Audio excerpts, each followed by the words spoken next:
Yang ini daripada Yanti, katanya, apa khabar KC? Khabar baik. Saya nak ucapkan syabas kepada Misteri Jam 12 sebab kawan saya daripada seberang tambak juga mendengar rancangan ini. Terima kasih pada anda Yanti.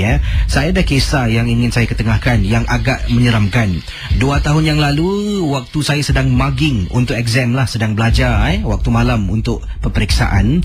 Waktu itu saya belum lagi mendengar rancangan Misteri 12.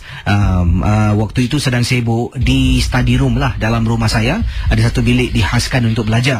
Jadi saya ni berada depan komputer sambil saya belajar, saya juga mendengar lagu di YouTube. Jadi kata Yanti, tiba-tiba saya terasa macam ada benda di bawah meja yang saya belajar ni tau Kisi. Apabila saya cuba menjenguk Kisi, nampak macam ada orang sedang duduk menyangkung.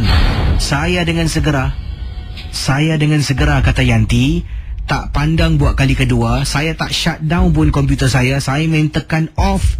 Saya tolak kerusi ke belakang, tinggalkan study room saya, masuk dalam bilik dan tidur dengan kakak saya sampailah ke pagi. Dan pengalaman menyeramkan itu telah pun menghambat saya untuk belajar waktu malam. Dan akhirnya saya tetap belajar sebab saya ingin lulus peperiksaan saya dengan cemerlang. Saya belajar dalam bilik, tapi dalam bilik kena belajar dalam gelap, hanya bercahayakan lampu solo sebab saya tidur kongsi bilik dengan kakak saya. Itulah peristiwa pengalaman, kata Yanti. Awak ni, saya dah lah duduk kejap. Okey.